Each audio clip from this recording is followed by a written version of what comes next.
你信唔信喺珠海85萬可以攞低3房1衛，而且咧仲係精裝現樓。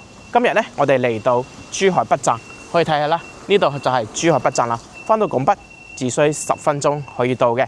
呢度咧當年價錢係去到28000嘅，咁依家11000幾就可以入手噶啦。你計下劈價咗幾多？咁呢度咧係屬於珠海高新區嘅。咁往前方去咧10分鐘唔使就可以去到高新寶龍城嘅啦。咁揸車翻到港珠澳大橋都係40分鐘左右嘅。今日呢套房到底係點？跟住我鏡頭一齊睇下。依家咧我哋嚟到呢個小區入邊啦。呢個小區叫怡景名庭嘅。咁咧4棟樓全部都係精裝現樓嚟噶啦。可以睇下啦，小區入邊嘅綠化環境係非常之舒服嘅。咁雖然話成個小區比較細，但係游泳池都有嘅。過嚟睇下啦，呢度就係游泳池嘅空間啦。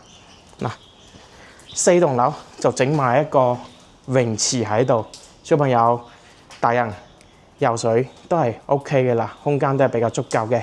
而且咧樓下仲有兒童樂園嚟嘅。嗱，睇下啦，成個小區好安靜㗎。嗱，呢度就係4棟樓噶啦。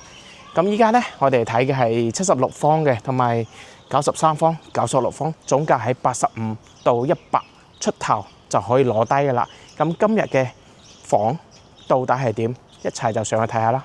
咁我哋依家嚟到78方3房1衛嘅交樓標準㗎啦。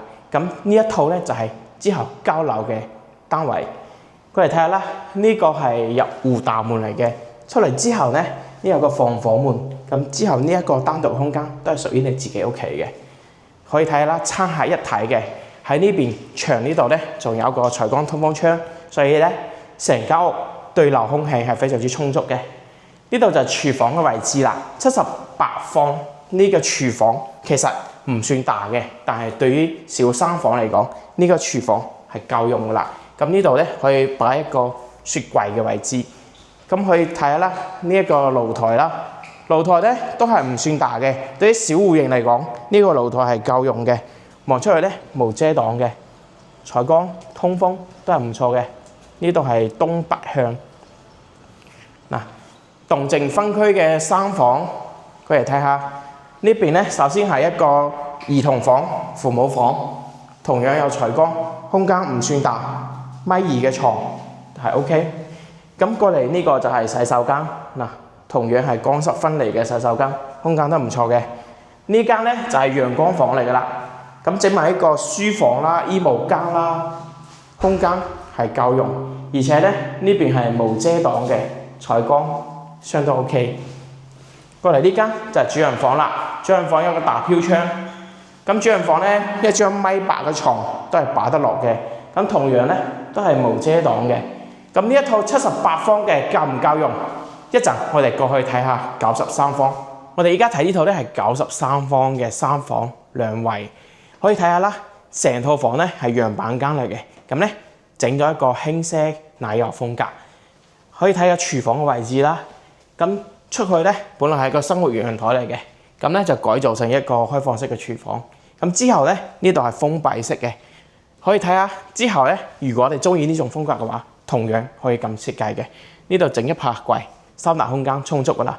咁成個餐客廳係一體嘅，採光可以睇下。今日天氣咧係非常之差嘅，但係出邊無遮擋，所以咧採光同樣都係幾好嘅。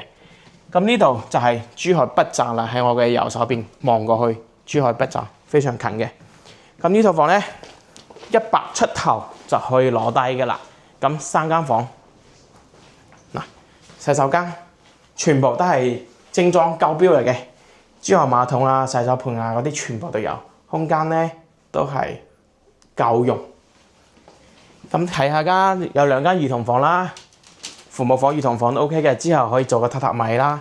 咁呢度咧整個書房，呢間房咧就比較細啲噶啦，因為陽台改建嘅，所以空間咧唔算大。之後整個書房、衣帽間都係 OK 嘅。咁呢間就主人房啦，主人房270度嘅飄窗啦，望出去同樣係無遮擋嘅景觀。呢一間房咧，中意嘅話可以睇下我